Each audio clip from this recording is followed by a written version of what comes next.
Hello, everybody, and welcome to Anyhow, Anyway by Summer England. I'm your podcast host, Summer England, and we talk about all things bookish, cozy, chaotic, smutty.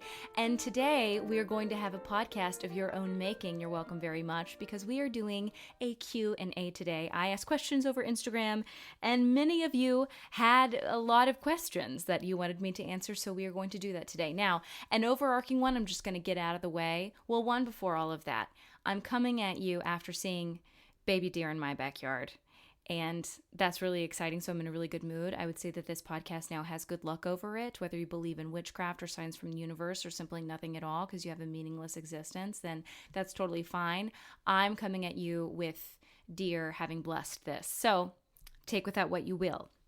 Now, a big question I've been getting over on social media is because I am high risk. What does this have to do with writing? Well, it could find its way into a book somehow. But anyhow, a lot of you have asked how I got the testing done and what did I need to go through and all of these hoops and hooplas and stuff. So I'm just going to answer that now instead of answering every single nuanced question about it. Really quick, a summary. And it's going to be so riveting, I swear to you. I got a new gynecologist because my old one retired. Loved that guy. I'll miss him. And actually, when I was closing a show that I did in the spring, I looked out in the audience and I thought, that older man looks familiar. It's because he's seen it in my hoo-ha, deep inside of it. As deep as anybody can go with a light. And he had to retire, so I got a new one. And we were going over family history and updating and everything. And she said, you know what? I think it would be a good idea if you got genetic testing, because why does every woman in your family, after a certain age, their tetes or colons try to kill them? I said, okay. And then we went to go get genetic testing. I have mutations. I have dense tissue. I'm canonically dense. You can tell your family and friends. And thus here we are today. And now I'm going to get mammograms and MRIs every year and all of that. And I shared it on social media mostly because if you have family history, I would say it's not a bad idea to maybe talk to a doctor and be, just have a question about it and see where we go. So now I have a panel of dedicated doctors. I have a health coach and a dietitian and all of these people who are going to make sure that when and if my body tries to kill me, we catch it before it does a really good job, because I'm an overachiever and apparently, my body really wants to catch cancer. It's its favorite thing to do. And now, I've always said that I have the constitution of an ill Victorian child, meaning if you eat like a hot Cheeto around me, it could genuinely kill me. How embarrassing. And now it's true. Now I have a panel of doctors that have to keep me together. So I would say, just like a good story, you cobble together a bunch of stuff and hope for the best. And that's kind of how my body's tied together at this point. But that's how I got to get genetic testing, was my gynecologist retired. Yay, I know. It was a really good story. Let's get into other questions. The first one is a two-parter. I want to be a book girly. I love stories, but my attention span is really bad and I get bored often. 1, I try reading, but I only finish 2 books in my lifetime. Any advice? 2, also, I'm in love with you, your vibes, and wish I could have more episodes of your podcast. Oh, thanks. That's so nice. Okay, so for the first one, you try reading but have only finished 2 books in your lifetime. 1, did you like those books, or were you forced to read them? 2, what about reading do you like? Do you want to read? Do you feel like you have to read? Because at the end of the day, here's the thing. If you don't want to read but feel like you should, then maybe ease yourself into it. If you would rather glean story from TV or movie or something in audio form, I would go for that first instead of trying something that you know that you don't like. But if you like reading and it's more of an attention span thing and not the reading of itself, or you just don't enjoy the process of reading a book, I would suggest starting out with an audiobook.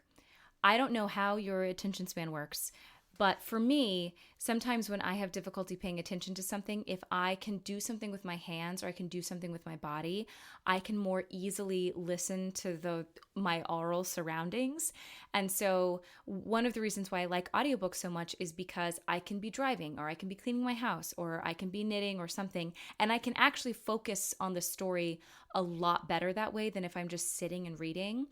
Or I take my Kindle or a book and I'll go on a walk or go to the gym or something. So whether I'm ingesting the story through my ears, there's another way to put that, orally. Orally? It doesn't matter. You get what I'm saying. Through an audio form or reading, I need to be moving my body in some way or my brain is just going to go everywhere. So I would suggest trying that. Give audiobooks a try. Or the other one is don't go for a full-length novel. Start out with a novella. Start out with a smaller book. Start out with middle grade, which is not lesser reading. It is not lesser as an adult to read something for younger audiences, because more often than not, those storylines, if you are an original listener or original follower, those storylines usually have to have a lot more clarity because it is for younger audiences, and so it needs to have digestible content. But it's also counting on, in some circumstances, that there's an adult also reading this story to a child, so there needs to be sort of like a diverted amount of takeaways you can have, whether deep or shallow, what have you. So start with maybe like a middle grade novella or a shorter book and ease yourself into it. Don't give yourself arbitrary, this is how many books I should be reading in a year, because I love the book talk community. I love the bookish community. Some of y'all read like 157 books a year and look down upon people who manage 12. Well, I'm sorry. Some of us have lives. Okay? I'm sorry about it. Not that I can say anything. I read plenty of books as well. But there's no reason in casting judgment upon one another. So don't give yourself arbitrary deadlines. Try to start out with an audiobook or maybe get a novella or something easier to start with. And if those don't work, then maybe circle back, or maybe it's just not for you. Do you know how many TV shows I've tried to start and stopped because I just don't like the process of sitting down and watching TV? Unless somebody else is with me and it's going to be a joint unified experience, or they really like the show and they want me to see it, I'm not going to sit down by myself and watch a TV show unless it's Great British Bake Off or Fleabag. And thank God I sat down to watch Fleabag the first time. I could have missed my favorite show of all time. You know, I had some time on my hands. All right, we're going on. How did you come up with the idea you wanted to write a book? Has it always been a dream? So no, I did not always want to be a writer. I never thought that I would be a writer. It was not something I ever thought that I would do. In my thesis program, I had to write, I think, like a 75 or 80 page paper. And once I got to the end of that, I thought to myself, wow, the way I never am going to write a book, I'm so disinterested in ever writing a full length novel. And I thought that my entire life. I always toyed around with stories and I loved making them up. And sometimes I would scribble things. And I always had stories going in my head and was always ready and excited to tell a story.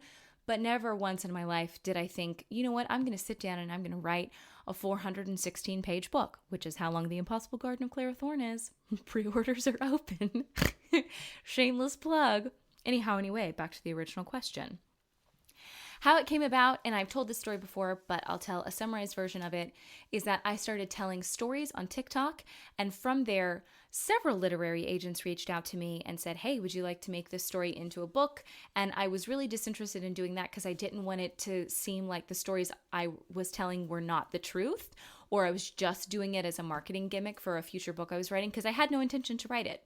But then my literary agent reached out, and there was just something about the way that she talked about stories and about books that made me want to work with her. And so I started writing kind of like a rom-com memoir.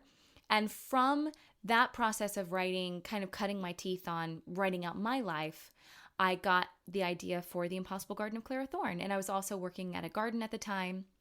And I don't know, the story just sort of came to me. And because I'm an actor and was a professor of literature and theater and scripts and all of this stuff, story and storytelling and the art of constructing a story is not entirely a new concept to me. So I think that definitely helped my process in writing my debut novel, because I understood story flow and beats. And of course, there were plenty of mistakes I made along the way, but that's kind of just any creative process. I think the best creative processes are the ones where you really allow yourself to fail, because in failing you learn what works and what doesn't, and that is as much of a gift as it is finding the success and finding what works. And so that's how writing came into my life. And now I can't imagine my life without writing. I can't imagine not having a spot in the week where I take an hour or two out of my day and just get all of the words that are cramming in my head. It's also become a little bit of a meditation for me as well in the mornings, of having a quiet morning over coffee and my sludgy cold overnight oats and writing words down. And then it just gets my brain in a good spot for the day and kind of feels like I'm releasing pent up stories. And I know that it's psychosomatic, but I feel pressure relief, like the sinuses of stories are just flowing through my head. That's an absolutely disgusting metaphor. All that to say, though, I think that a lot of people, when they want to be an author or dream of being a writer, they make a lot of, not claims or excuses, but it's easy to be down on yourself. It's easy to feel like an imposter of, do I need to go back to school? Do I need to do XYZ? All of these other people have so much more writing experience than me. But the important thing is, why do you want to write a story? It's the same thing of, why do you want to act? Why would you want to be a teacher? Why does anybody do what they do? Why do you want to be with that person? What is your why? And if you have a really strong why of, this is why I want to tell this story, and it could be as simple as, I want to tell it. This is a story I want to tell. Great. The why and the love and the passion, I think, are the true keys of what makes a great author and just what makes somebody who wants to be viewed as a writer. That's the differences between the two. And so I didn't have any creative writing education. I definitely had writing emphasis and wrote papers and obviously taught writing courses. But insofar as constructing a short story, constructing a novel, I had none of that before I hopped into it, and I figured it out. And there's a lot of resources out there, and you can just find them. The shit no one tells you about writing, I've talked about before, if you want to do traditional publishing. But there are so many booktubers, there are so many book talkers, there are craft books that are really good. So if you have a dream of being a writer, I mean, your dream becomes your daily. So just start and do it, and it'll be great. And maybe a literary agent will slide into your DMs. What is my favorite book to read during the autumn and winter season? Of course, I can't give just one. So we're going to start out with my favorite winter book, which is Spinning Silver by Naomi Novik. This is a slept-on Naomi Novik novel. Everybody really likes Uprooted, and then she has The Deadly Academy. That's not the name of the book. The Scholomance series, I hated it. No tea, no shade to her. I just hated that series a lot, and I found it very boring. But Spinning Silver, I think, is one of the best winter reads because it's atmospheric. It's a retelling of Rumpelstiltskin, and it is fantastic. I still have the copy. It was given to me, and it was given to this person, and it was an ARC copy at the time. So I feel like I have like a vintage ARC copy in my hands. But that's my favorite winter read. And my favorite autumnal reads, we have Slewfoot by Brom, Thistlefoot by Jenna Rose Nethercott, and recently Ring Shout by P. Jelly Clark is a horror novella. It is excellent. If you love the movie Sinners, I would venture to say this is a great novella. Also, to circle back to the person who is like, I've only read 2 books in my lifetime, where do I start? This novella is great.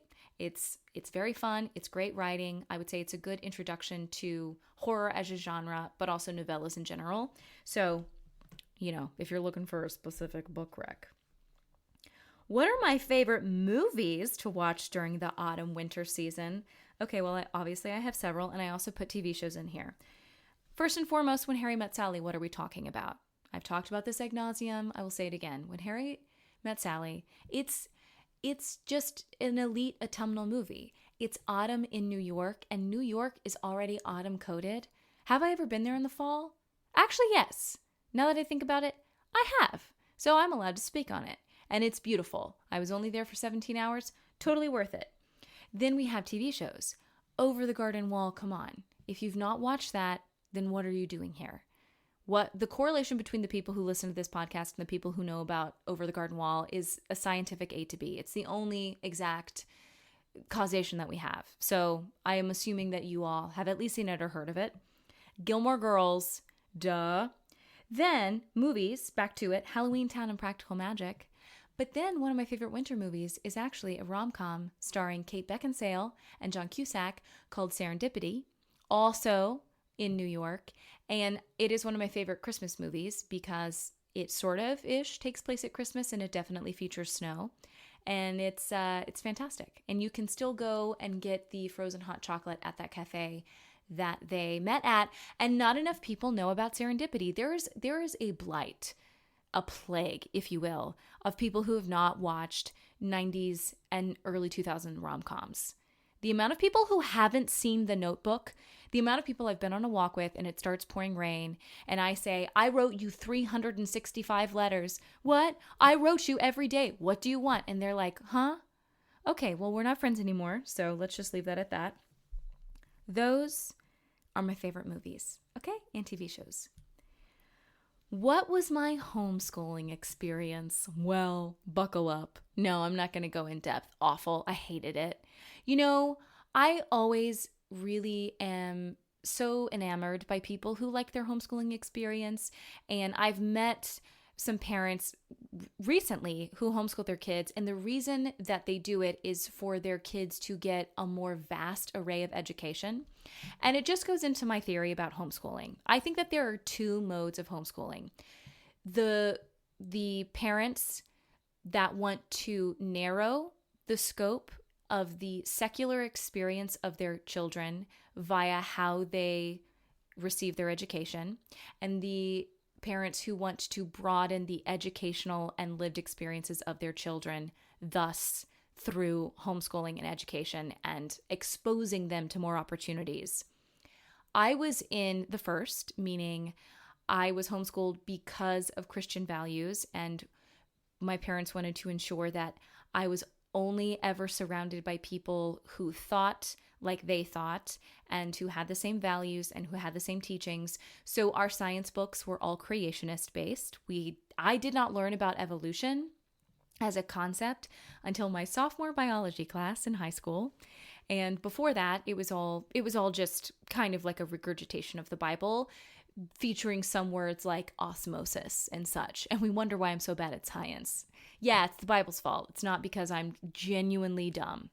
Anyway, my homeschooling experience was, honestly, there's no other way to put it, but it was traumatic. And, that's fine. My sister and I were homeschooled in our grandmother's basement. There was not a window down there. And so it was a deep, dark dungeon, concrete walls, leaky, freezing.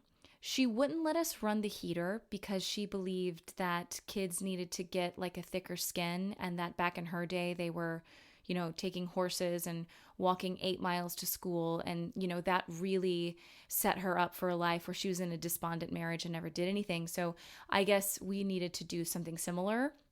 And so she homeschooled us down in the basement, and sometimes we wouldn't always get all of our nutrition, but in the homeschooling part, like the educational part, do I wish I went to real school? Yeah, 100%. There was I did not get a single benefit from the homeschooling education, mostly because she was not a certified teacher. She did not go to college.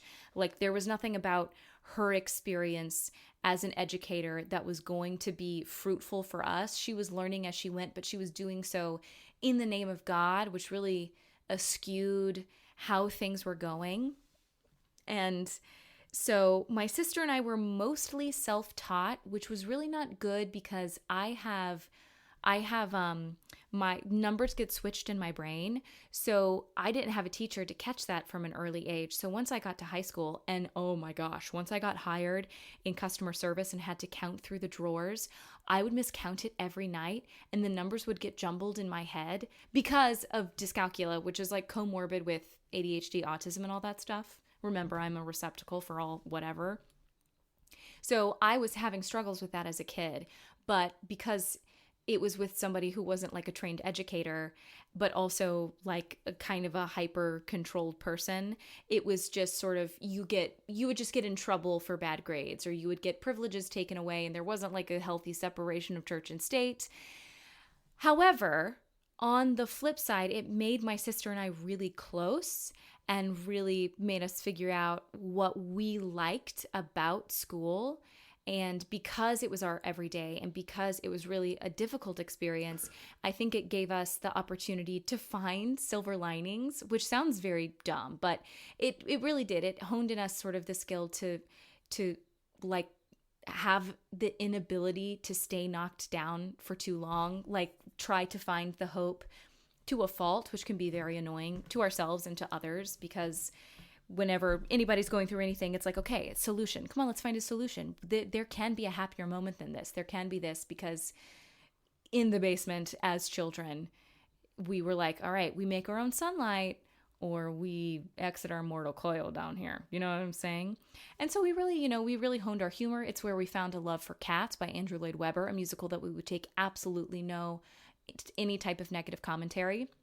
And so I feel really strongly that I had kind of the worst avenue of homeschooling there is. I am not anti-homeschooling whatsoever. I considered when my kid was younger, and I was worried about like school violence and all of that stuff. There was a part of me, and this was still wanting to homeschool from an anxiety point, which I don't think is necessarily, for me, a good place to be making that decision. I should be doing it because I think I will be a good educator for my kid. But there was a moment where I considered it and was like, okay, I could sign him up for these classes. I could do that, but I'm not going to have my full-time job do that. I'm just not going to. But I really admire the people who have made it work.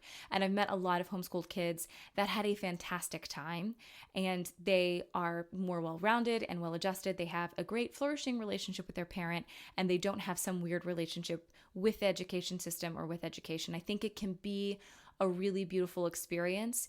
It was just the worst time of my life. However, when I got to real school, because my experience was so bad, when I was so grateful when I got to high school and when I got to college and when I got to my master's program. School gave me so much purpose and routine, and really gave me such a deep love for learning, because I didn't get the fortification of learning as a kid or those experiences at all.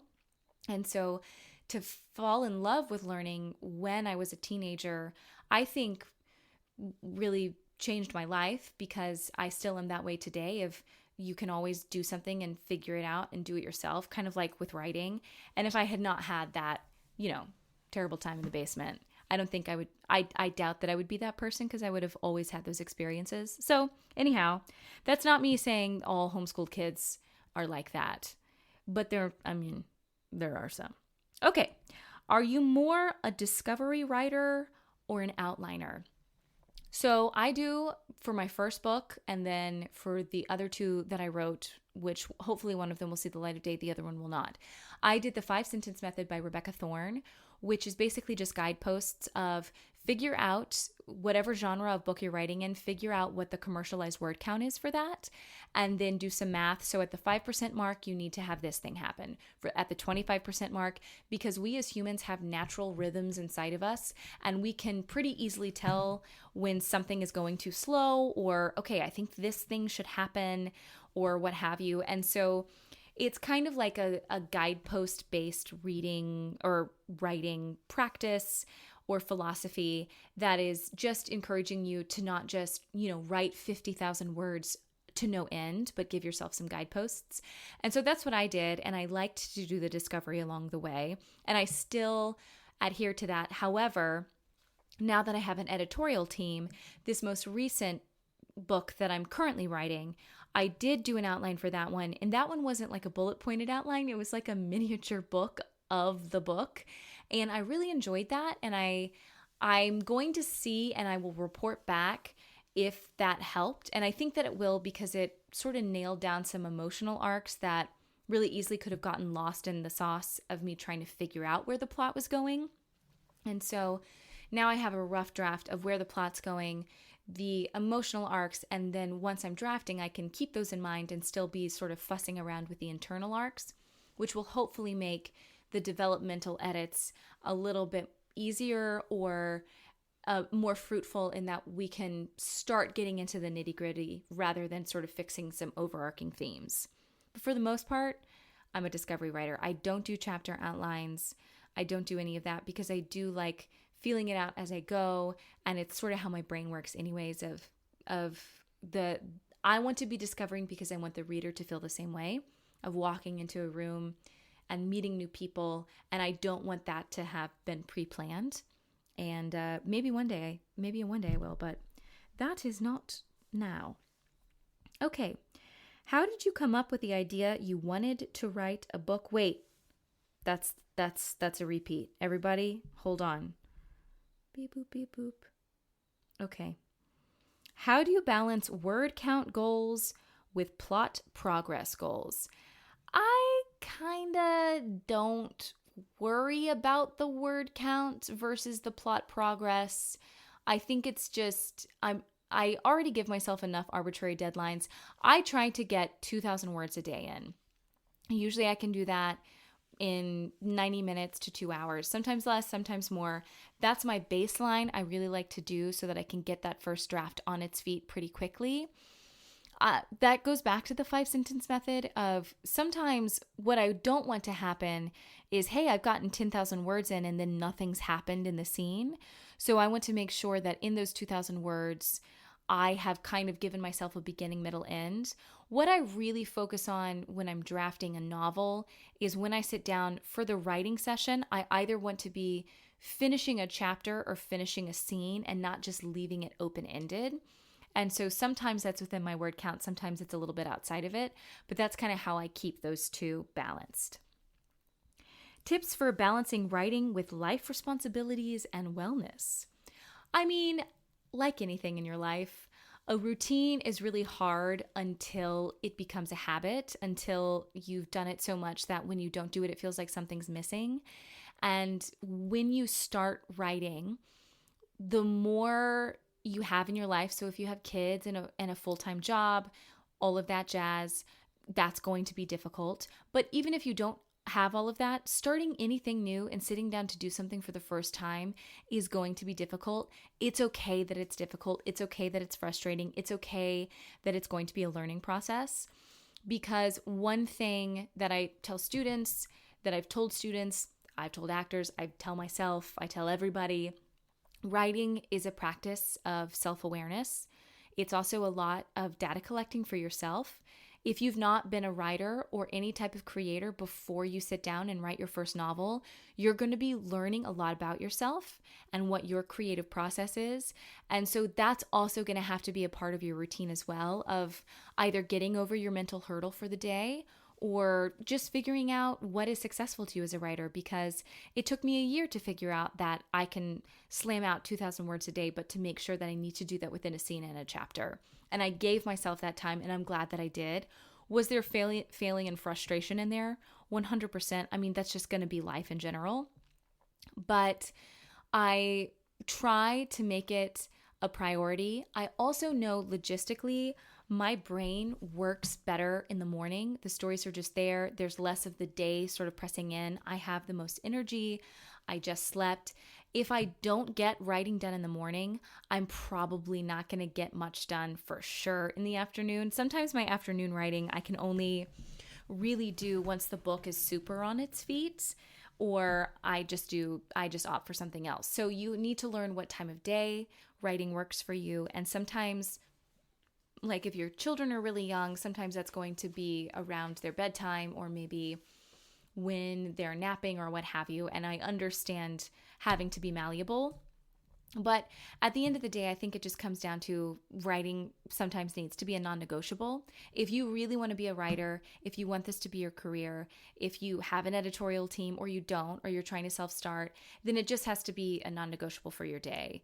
Just like cooking your food or eating or drinking water or getting up out of bed. These are non-negotiables for the day. Writing needs to be the same, but just give yourself smaller goals to start with, especially the more you have on your plate. Try for 200 to 300 words or an outline or something that makes your next day when you sit down to write a little bit easier. It is easier said than done. All right, now we're going into not as many writing questions. Tips for stress and anxiety. I'm suffering so bad and nothing is helping. I mean, I'm not a mental health specialist. Insofar as anxiety and stress, I mean, sometimes you just, I don't know.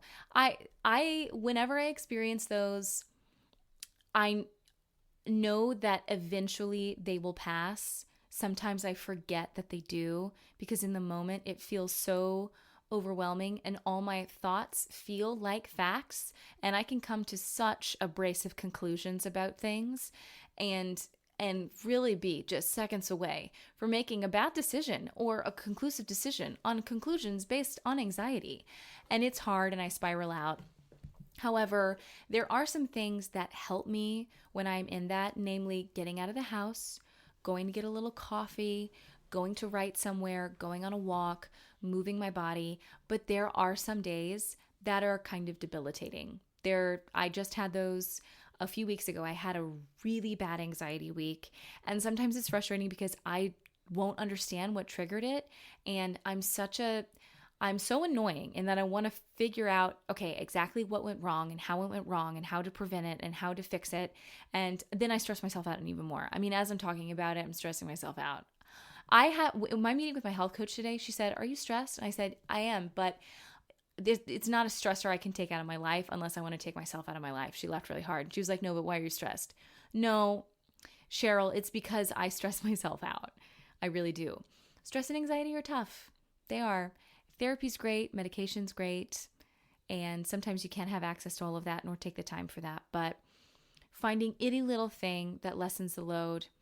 One thing that has actually really helped me when I'm in the depths of it is at the end of the day, I'll play a comfort show to fall asleep with. And there's something about knowing that at least at the end of the day, I'm going to have a little bit of peace. And the rest of the day, I can't necessarily focus on that, or I can't let myself like chill out because I have a kid or things or whatever pressures that I'm putting on myself to get done in the day. But at nighttime, it's done. I'm tired. I'm done with the day. And I'll just play an episode of The Great British Bake Off, and that'll give me just a little bit of peace before going to sleep. And, I mean, it's a constant battle, and anxiety is definitely sort of the co-driver in my life. That's just how it is. And, I have no answers or helpful tips necessarily, other than some of that stuff just comes in waves, and it's really hard at the peak, and it's okay for it to be hard. This other person said, "You tell us everything. I love your podcast, though." Thank you. Another person asked, "Are you crying?" In the picture that I posted that said, "Ask me anything," it did look like my eyes were tearing up. It's because I posted that picture at like 5 a.m. in the morning and my eyes were just adjusting to the light. So no, I'm not. I am not. Okay. What got you into smut? Well, back in December of 2023, I caught the novel coronavirus and I was so ill. And then I caught it again. It was the variant that you would catch it and then it would go dormant for 7 to 10 days and then it would spark back up. And when it sparked back up, I was really ill, but then I was sick and testing positive for COVID for I think 9 days in a row. And I couldn't handle the brain fog that came along with it was wild, and I just wanted something stimulating and wild, but I didn't have to focus a lot on. And so I asked people, what is the wildest smut you've ever read? And I'm not joking to you. That actually did change my life, because that's when I got a huge following on Instagram.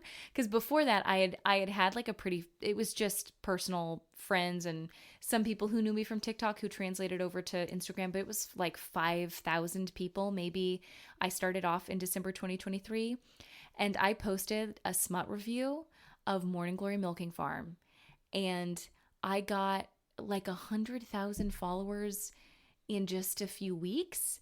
And then it grew from there, and all because of smut. So because I got the novel Coronavirus, and because I read Morning Glory Milking Farm about a minotaur needing his Vivi Vankt, I know you all. And so honestly, smut changed my life. But that's what got me into smut. And what made me stay was it was just wild. I really enjoy how wild they are, and the characters and the world building, and from just like a field study logistical point of view, some of these scenarios just really captivate me. So that is on that. And I think that'll end this part of the Q&A session, And next episode, I'll answer the other half of the Q&A because we need to get into the children's book section, a section of this podcast I've been neglecting. And it's sad that I've been neglecting it because my kiddo and I have gotten some fantastic books from our public library. There have been so many, but I'm going to do 2 this week, okay? The first is The Little Woman and the Wicked Pirate by Joy Fowler and Miho Satake. This is a precious love story. My kid loved it. It's got the seafaring themes that you want. It features knitting. It features enemies to lovers, okay? And they have just it's the sweetest story about a wicked pirate that comes in all brolic, and then he ends up that he's afraid of the dark. And this woman who lives in a shack by herself on the ocean has been knitting these socks, and it's a fantastic story and really does sort of treats the leading lady heroine type in a way that I've not seen necessarily in children's books, where it's not like a princess or it's not like a little girl who's like, I can do anything, which is totally fine. It's just a little bit overdone, but it's just a woman who knits. And this pirate's like, can I come in? And she was like, absolutely not. No. And he kept banging on the door and he's like, I'm going to come in. And she was like, you're literally not. And, you just need to read the book because that's not what they say. An adorable book, highly recommend. The second is a spooky read, and it is also adorable. It's called The Zombies, bees as in buzz buzz, by Justin Cologne and Carly Quarles. It is about these bees that paint themselves as zombies for Halloween. And I mean, it's so cute. It's funny. It is in support of the bees. It is autumnal. Just the sweetest, spookiest little illustrations. My kiddo loved it. So those are the 2 books in this week in the children's literature section. And again, going back to the person who's like, do you have any recommendations of how to read more than 2 books in all of your lifetime? Did you read children's books as a kid? Reread those. Those count. I have read more than likely 400 children's books this year, probably more. And I love them. They're so great. They're my most memorable stories of the year, always and forever. And they're short. And you don't have to feel like it's lesser than. Obviously, it's different. It is literally a children's book. But if your goal is to start reading, I think you can start by starting where everybody else starts, with children's books. Okay, finally in the news that doesn't matter. What I'm reading, writing, listening to. What I'm reading right now, first off, is a thriller, God of the Woods by Liz Moore. I'm reading with my 2-person book club. Is it good? I think so. It's a lot of changes, a lot of multiple POVs in here. Okay? But, that keeps it mysterious. I like it, though. I think the writing is really good. There are a few standout characters and definitely a few standout chapters so far. Too far in the beginning of it to give you conclusive evidence of whether or not I recommend it. But so far, it's fun, and I think 'tis the season, you know what I'm saying? Then I'm reading a vampire novella called Hot for Slayer by Ali Hazelwood. How dare you all not tell me that she had a vampire novella out? It is so good. I started reading it at the gym yesterday. It's funny. It's great. I'm addicted to Ali Hazelwood. I love that bitch's writing. Everything she writes, it's fantastic. This is a great novella. I'm so excited. Okay? It's just great. I finally finished Strawberry Patch Pancake House by Lori Gilmore. Do I like it? It's how I feel about every single book in the Dream Harbor series, where I'm like, I'll read this book to go to bed, but then at like the 75% mark, I really want to DNF the book because I'm like, I know how this is going to end. It's going to, obviously I know how this is going to go. We're going to have some weird 3rd act breakup or some weird rift and whatever. And it kind of loses its coziness because I'm just bored at this point. I'm not hating. It's a cute book. It does exactly what it is. My rating is like a 2.5. I still would recommend it. It doesn't necessarily mean it's a bad read. It gave me exactly what it said it would. This is a huge series, Dream Harbor series, of people who fall in love and own a cute cafe. And that's what it is, and that's all it was. And so I finally finished that. Will I be reading other Dream Harbor series? Probably, and I'll probably complain about it in a different way. What I'm writing, I am drafting. I'm in the first chapter of my Wild West meets the Mummy sapphic romantasy. Okay? Get ready, pull your bootstraps up, get your gunslinging ready, get it prepared. I'm so excited. I need to watch The Mummy for research, for research purposes. I've already watched it. I also need to go to a gun range, do a little bit of pew pew powing so I know exactly what it feels like to, hold one. Because right now, all I'm working with is a Nerf gun. And I think that I need to probably know more than that. What I'm listening to the Beth's new album and Nico Case's new album, all which came out in September, and they're all good. And it gets me in a writing mood, okay? So, anyway, that is the Q&A for today. That rhymed a little bit. I hope you all enjoyed the podcast. Like and subscribe. No, rate and review. It helps me. And we are one step closer with every rating to getting this podcast sponsored by some willing sponsor who definitely wants to be featured on a cozy, smutty, chaotic podcast with some random person named Summer England, and that's my real name. They are just frothing at the mouth for that type of content. So rate and review, leave a comment, let me know, ask your questions, and I'll see you on the next one. Okay, stay cozy, stay bookish. Bye.